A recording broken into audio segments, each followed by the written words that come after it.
Pas faljes së namazit në xhaminë e Velekincës së Gjilanit ka ndodhur një incident. TVVali raporton se një person ka tentuar ta shkatrojë tërësisht minarën sepse në të ishte shqiponja shqiptare dy krenëshe. Sipas informatave, ai ishte serb. Kryetari i komunës së Gjilanit Lutfi Aziri ka dënuar rastin e dëmtimit të objektit të xhamisë në fshatin Velekincë nga një banor i etnicitetit serb, i cili deri më tani nuk dihet se me çfarë motive ka kryer veprën, edhe pse sipas dyshimeve të para të policisë, i dyshuari ka probleme psiqike.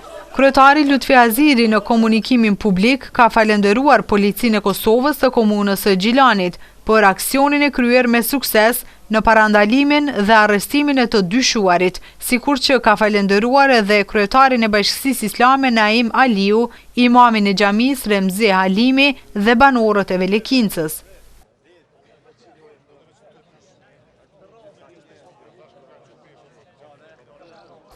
Rasti që ka ndodhur në fshatin Velekincë në dëmtimin e kupolës së xhamisë është një rast që komuna e Gjilanit e dënon ashpër, sepse raste të tilla nuk i shërbejnë as pak klimës së krijuar për shumë vite në sigurinë publike në Gjilan.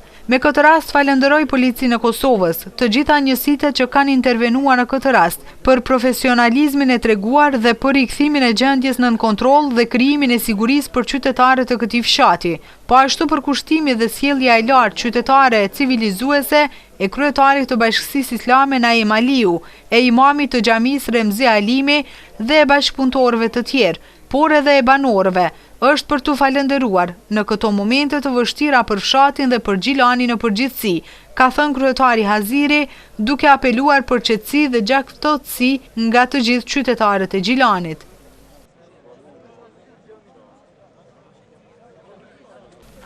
Ndërsa në njoftimin e shkurtër të komandantit të stacionit policor të Gjilanit, Remzi Azemi, thuhet se pas informatës së pranuar, Policia e Kosovës me njësitet e saja ka dalë në vendin e ngjarjes dhe ka kryer punën profesionale për krijimin e sigurisë.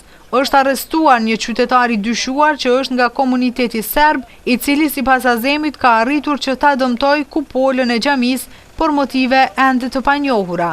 Azemi ka falenderuar të gjithë për bashkëpunimin, ndërsa ka bërë të ditur se prokurori ka dalë menjëherë në vendin e ngjarjes dhe rasti është duke u hetuar.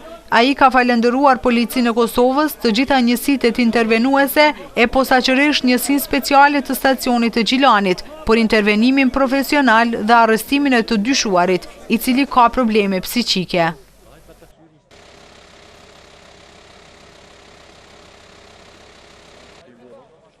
Edhe Bashkia Islame e Kosovës është trishtuar nga sjellja vandale e serbit që demoloi kupolën e xhamisë.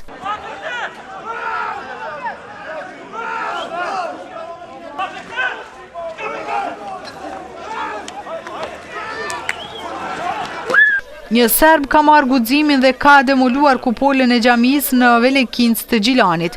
Bashkia Islame e Gjilanit e quan akt vandal dhe të panjohur ndonjëherë. Të demolosh kultet fetare është më tepër se dhunë dhe krem mbi kultet fetare, tha Naim Aliu, kryetari Bashkisë Islame të Gjilanit. Një serb është treguar guximtar dhe ka marrë guximin që të hyjë në minaren e xhamisë në Velekincë, ku edhe ka demoluar kupolën e saj. Ismet Hashani ka konfirmuar se serbi është i lindur në vitin 1981 dhe ai për momentin ndodhet në spitalin e Gjilanit. Veprimet e këtij serbi pos qytetarëve të revoltuar të Velekincës e ka dënuar edhe Bashkia Islame e Kosovës në Gjilan. Naim Aliu, kryetari i BIK-ut në Gjilan, tha se janë të shokuar nga ky gjest pavarësisht se nga kush vjen. Vërtet jemi të indinjuar me këtë gjest vandal dhe të panjohur deri më tani. Të demolosh kultet fetare është më tepër se dhunë dhe krem mbi kultet fetare, tha Aliu. Aliu tha se Policia e Kosovës dhe prokuroria duhet të merren seriozisht me rastin në mënyrë që ky gjest mos të politizohet, sepse nuk jemi të interesuar që të krijojmë armiqësi ndërmjet qytetarëve të dyja nacionaliteteve, ka thënë Aliu.